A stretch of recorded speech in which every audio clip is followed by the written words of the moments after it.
Всем привет, мои хорошие! Сегодня мы будем обустраивать квартиры для очень большой семьи. Но на самом деле у меня на сегодня была запланирована совершенно другая постройка. Я хотела вам показать маленький уютный домик с оранжереей, но что-то не пошло не так. И этот домик настолько вырос, он стал таким огромным, что я так и не смогла нормально его достроить. Он будет в конце недели, так что подписывайтесь, чтобы не пропустить это грандиозное, огромнейшее строение. В итоге маленький домик с оранжереей вырос до гигантского дома с гигантской оранжереей. Не такой же гигантской, но об этом я поговорю в пятницу, когда я его дострою, покажу вам. Потому что сегодня у нас квартира для большой-большой семьи.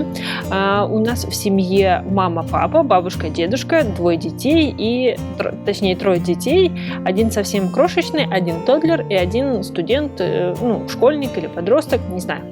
Это как уже вы захотите. Я думала, что квартира будет перенаселена, что вообще не будет никакого места, что все будет очень друг на друге сидеть, и в общем все будут. Но на самом деле я так как-то раскидала, и оказалось, что даже у каждого есть своя ванная комната. Мне кажется, это очень важно, чтобы у каждого была своя ванная комната, потому что очереди, конечно, в большой семье это большая-большая печаль, особенно с утра. Но мне как-то удалось в этой не самой большой квартире уместить по ванной комнате для каждого, не для каждого, конечно, члена семьи, но для каждой комнаты, мне кажется, это вообще фантастика. Я так и не поняла, как это произошло. И на самом деле вы в конце увидите, что посередине еще большое пространство оказалось. В общем, как-то я не ожидала, что эта квартира достаточно большая, хотя я ее часто раньше перестраивала, но как-то я заметила, что чем больше всего пытаешься уместить, тем больше понимаешь, насколько большие квартиры, насколько в маленькое пространство можно много чего вместить. И вот здесь я как раз оторвалась по полной. Так вот, начала я с детской. Мне почему-то захотелось именно начать со спальни, потому что обычно я с кухни начинаю. Тут что-то у меня не было настроения.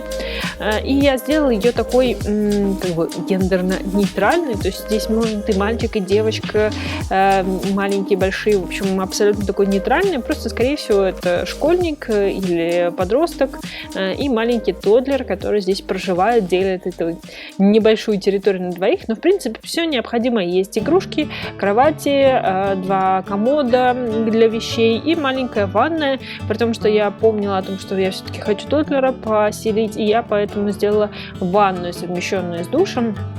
Это удобнее для того, чтобы мыть тоддлера.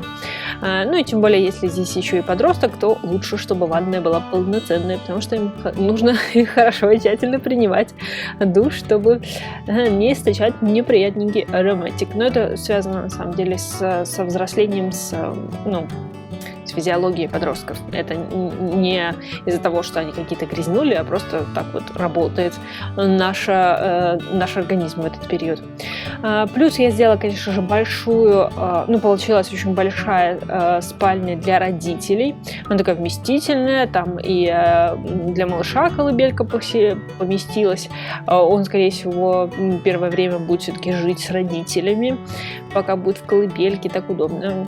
Заплакал, встал, не нужно никуда идти, укачала его, покормила, и можно все.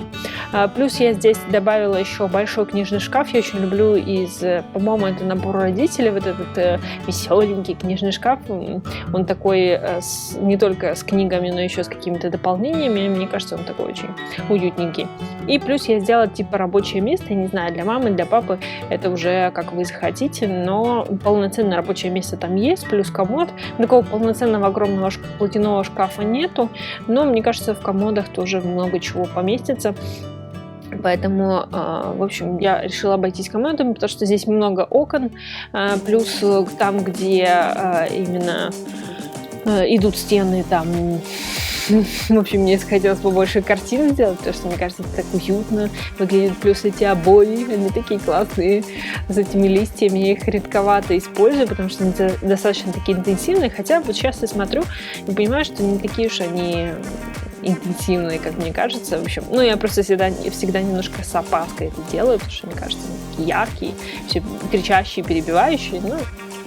На самом деле это все предрассудки. И, конечно же, кухня, кухонный уголок, точнее. Я не отделяла кухню как отдельную, потому что здесь не так уж много места. Ну, как бы много, но не так уж много места. Я ее постаралась сделать вот этой выступающей частью, ну, типа барная, но не устанавливала там барные стульчики, просто как бы кухонное пространство увеличила, потому что за счет плиты, за счет угловой полочки получилось не так уж много места, я хотела как-то расширить. Плюс я использовала такие классические тумбы, которые я часто использую, но мне кажется, вот в этой квартире за счет того, что здесь как бы еще бабушка и дедушка живут, скорее всего. Эта квартира когда-то принадлежала им, поэтому здесь такие обои более классические именно в общих комнатах и в их комнате. Здесь такое все бежевато-белое, более такое спокойное, поэтому, ну, как бы это все в их стиле, то есть там сильно не меняли, например, квартиру из уважения или из, ну, без острой необходимости, в общем, ничего не делали, и поэтому, как бы, гостиная, она такая более, ну, вот, такая старенькая, так сказать, со старой мебелью, со старым таким обустройством, со старым холодильником, который еще до сих пор работает, но он уже такой видавший виды, немножко пожелтевший. Плюс декор такой с цветочками, с веночками. То есть, знаете, когда люди очень долго живут в какой-то квартире, начинают накапливаться какие-то такие вещи помимо привычных, еще там с праздника что-то осталось, может быть, внуки подарили, которые здесь же живут. В общем, на какой-то праздник что-то делали, в школу там тоже какие-то поделки делали. В общем, все это копится, и как бы оно остается в квартире, живет долгую жизнь еще со следующими хозяевами. И я пыталась на самом деле сделать, ну, раззонировать эту квартиру немножко, но, в общем, не особо у меня, если честно, получилось. То есть вот то, как стоит диван, мне не очень нравится, но я не поняла, как сделать иначе. То есть как-то я, в общем, сделала как получилось, и я подумала, что можно было бы сделать на самом деле лучше, но я не очень понимаю, как это сделать лучше. Если у вас получится, мне будет интересно, как вы это сделаете. Если вы мне покажете, расскажете, я буду благодарна. Вот. Но, в общем, я не очень довольна, но в целом нормально. Жизнеспособна, но такое. И последнее я сделала спальню родителей, бабушки и дедушки. Это, скорее всего, родители или мамы, или папы. В смысле того, что одного из средних членов семьи, скорее всего, это родители кого-то из них. И вот как раз-таки здесь я постаралась сделать такую более классическую спальню в классических цветах, но такую голубо-зеленую, какую-то холодноватую такую, но с темным деревом. Потому что мне кажется, как раз-таки это вот ассоциируется с такой классикой тяжелой. Конечно же, ковер и какие-то шкафы. Вот здесь шкафы были, да, платяные, большие шкафы, ну, хотя бы один, и комод. То есть это вот такое привычное, понятное сооружение, к которому привыкли местные жители, так сказать, которые здесь прожили уже большую и насыщенную жизнь. И, конечно же, у них тоже как бы своя ванная, но она как бы общая, но как бы своя. Но вход, точнее, в нее через зал, а не так, как в предыдущих комнатах прямо с комнаты. Ну, я думаю, они не в обиде, потому что, скорее всего, остальные две ванные комнаты достраивали немножечко потом. Скорее всего, изначально была всего одна ванная комната, поэтому она выходит в общий холл.